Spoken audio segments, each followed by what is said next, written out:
Hello, আসসালামু আলাইকুম। আমি ডক্টর নিপা। আজকে আমি বলবো প্রেগনেন্সির ঠিক শুরুতে আমরা কি টেস্ট করব। প্রেগনেন্সির ইনিশিয়াল স্টেজে আমাদের কি টেস্ট করা জরুরি।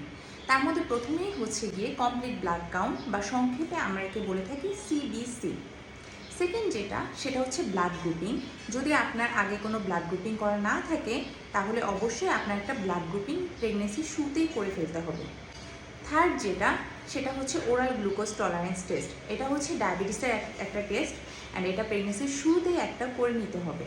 অ্যান্ড ফোর্থ সেটা হচ্ছে আলট্রাসোনোগ্রাফি, যেটা হচ্ছে গিয়ে প্রেগনেন্সিতে ইটস আ মাস্ট। এবার প্রথমেই আসি কমপ্লিট ব্লাড কাউন্টটা কেন লাগবে। প্রথমেই যেটা বলবো, প্রেগনেন্সি ইটসেলফ একটা anaemic condition. Most of the time দেখা যায় মাদের প্রেগনেন্সির শুরু থেকেই একটা রক্তশূন্যতা দেখা দেয়।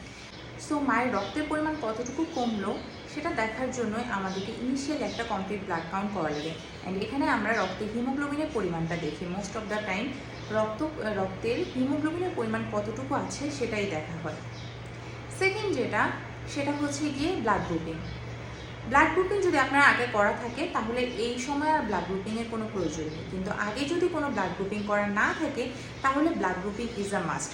কেন ব্লাড গ্রুপিংটা করবো? সাপোজ ধরেন এই প্রেগনেন্সির সময় হঠাৎ করে আপনার একটা ব্লিডিং শুরু হলো, বা এমন দেখা গেল অনেকের ক্ষেত্রে মিসক্যারেজ হয়ে যায়, বা অনেকের ক্ষেত্রে যেই প্রেগনেন্সিটা সেটা জ্বরের ভিতরে না এসে টিউবে প্রেগনেন্সি হয়। অ্যান্ড এই টিউবে প্রেগনেন্সির ক্ষেত্রে অনেক সময় দেখা যায় টিউব রাপচার, ব্লিডিং শুরু হয়। অ্যান্ড এই সময় তাকে এই অতিরিক্ত রক্তক্ষরণের জন্য ইমার্জেন্সি ব্লাড দেওয়ার প্রয়োজন পড়ে। এখন আপনি যদি আপনার রক্তের গ্রুপ কি সেটাই না জানেন তাহলে কিভাবে আপনি নিজেকে রক্ত দিবেন? সো দেখা যায় যে এমন অনেক পেশেন্ট আসে হঠাৎ করে টিউবাল একটোপিক প্রেগনেন্সি বা রাপচার্ড একটোপিক প্রেগনেন্সি নিয়ে আসে, বা অনেকেই দেখা যায় যে এত বেশি মিসক্যারেজ হয়ে এত বেশি ব্লিডিং নিয়ে আসে, ওই ইমার্জেন্সি সিচুয়েশনে পেশেন্ট ইভেন শকে চলে যায়। তখন যদি আপনার ব্লাড গ্রুপটা জানা থাকে তখন দেখা যায় যে আপনার জন্য প্লাস ডক্টরদের জন্য একটা সুবিধা হয় যে খুব দ্রুত আপনার জন্য রক্ত ম্যানেজের একটা ব্যবস্থা হয়ে যায়।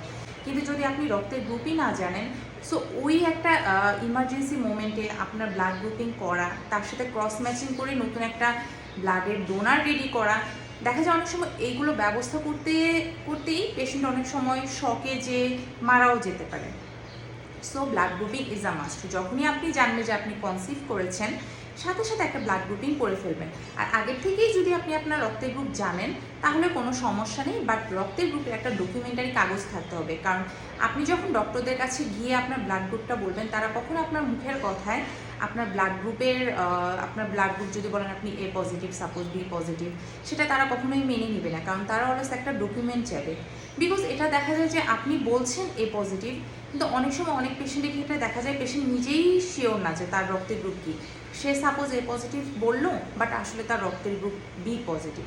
সো ওই মোমেন্টে তাকে যদি A পজিটিভের রক্ত দেওয়া হয় তাহলে খুব একটা ব্লাড রিয়াকশন হবে, অ্যান্ড পেশেন্ট দেখা যায় রিয়াকশনের কারণে মারাও যেতে পারে। তারপর third oral glucose tolerance test. অনেকেই বলে থাকেন যে আমার তো কখনো ডায়াবেটিস হয়নি, সো আমি কেন একটা ডায়াবেটিসের টেস্ট করাবো। আসলে কি, মায়ের অনেক হরমোনাল চেঞ্জেস আসে, অ্যান্ড এই কারণে অনেক মায়ের ক্ষেত্রে দেখা যায় হয়তোবা সারা জীবনে তার কখনো কোনো ডায়াবেটিস ছিল না, কিন্তু এই প্রেগনেন্সি মোমেন্টেই তার ডায়াবেটিস হওয়ার চান্স খুব বেড়ে যায়। প্রেগনেন্সিতে কিছু জিনিস খুবই কমন, অনেকের ক্ষেত্রেই দেখা যায় যে এই জিনিসগুলো হয়ে থাকে, যেমন ডায়াবেটিস হতে পারে, প্রেশার বেড়ে যাওয়ার একটা ঝুঁকি থাকে, অ্যান্ড অনেকের ক্ষেত্রে প্রস্রাবী ইনফেকশন। এই কয়েকটা জিনিস প্রেগনেন্সিতে খুবই কমন। সো এই জন্যই আমরা শুরুতে একটা ডায়াবেটিসের টেস্ট করিয়ে ফেলি, অ্যান্ড এই ডায়াবেটিসের টেস্টটা হচ্ছে ওরাল গ্লুকোজ টলারেন্স টেস্ট, যেটা আপনাকে শুরুতে একটা খালি পেটে আপনার রক্তের একটা টেস্ট করা হবে, এবং 2 ঘন্টা পরে আপনাকে খালি পেটে টেস্ট করার পরে আপনাকে গ্লুকোজ খাইয়ে 2 ঘন্টা পরে আবার আপনার রক্তের একটা টেস্ট করানো হবে। Last but not the least, একটা আলট্রাসোনোগ্রাফি। আপনি যদি স্ট্রিপ টেস্ট করে দেখলেন যে আপনার প্রেগনেন্সি টেস্ট পজিটিভ, সো তখনই দেখা যায় যে মোটামুটি 1 মাস পরে আমাদের স্যাকটা চলে আসে। সো সেই আপনার প্রেগনেন্সিটা কনফার্ম হওয়ার জন্য একটা আলট্রাসোনোগ্রাফি অবশ্যই খুবই জরুরি। এবং আপনার প্রেগনেন্সিটা আসলেই কি ইন্ট্রাইউটেরাইন, নাকি মানে জরায়ুর ভিতরে প্রেগনেন্সিটা হয়েছে, নাকি টিউবে হয়েছে, বা শুধু স্যাকটা এসেছে, নাকি স্যাকের সাথে ফিটাল হার্টবিটও এসেছে, এই জিনিসগুলো কনফার্ম হওয়ার জন্য অবশ্যই একটা আলট্রাসোনোগ্রাফির প্রয়োজন। এখন যেটা বলি যে যদি সাপোজ দেখা গেল অনেকের ক্ষেত্রে আমরা যদি টিভিএস করি মানে ট্রান্সভ্যাজানাল সোনোগ্রাফি করি তাহলে মোটামুটি 5 থেকে 6 সপ্তাহের মধ্যে বাচ্চার হার্টবিট চলে আসার কথা।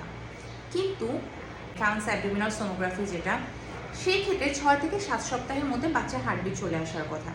কোনো কারণে যদি এই সময়ের মধ্যে বাচ্চার হার্টবিট না আসে, তাকে আমরা রিপিট 2 উইকস পরে আরেকটা আলট্রাসোনোগ্রাফি দিই।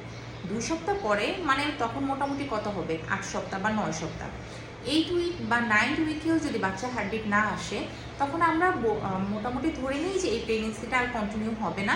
এটাকে আমরা ব্লাইটেড ওভাম বলি। এটা হয় কয়েকদিনের মধ্যেই নিজের থেকেই মিসক্যারেজ হয়ে যাবে। যদি নিজের থেকে মিসক্যারেজ না হয়, তখন আমরা ওষুধ দিয়ে এই স্যাকটাকে বের করে দেওয়ার চেষ্টা করি। সো এই ছিল আমার প্রেগনেন্সি রিলেটেড সব কথা। আমি সবাইকে রিকোয়েস্ট করব, যখনই আপনারা জানবেন যে আপনি কনসিভ করেছেন, অবশ্যই এই প্রেগনেন্সির প্রথম 3 মাসের মধ্যে এই টেস্টগুলো করে একজন গাইনোকোলজিস্টকে দেখাবেন। আমরা মোস্ট অফ দ্য টাইম দেখি যে একদম লাস্ট ট্রাইমেস্টারে কিছু পেশেন্ট আসে যারা সারা বছর কোনো টেস্ট করেনি, শেষের দিকে শুধু একটা আলট্রা করে চলে আসে। তারা ইভেন দেখা যায় তাদের মিসড পিরিয়ডের ডেটটা পর্যন্ত বলতে পারে না। সো দেখা যায় যে তাদের প্রেগনেন্সি কত সপ্তাহ চলছে সেটাও তারা কনফার্ম না। তো আর শেষের দিকে আলট্রাগুলো আসলে আপনাকে একদম অ্যাডিকুয়েট ডেলিভারি ডেটটা দেয় না।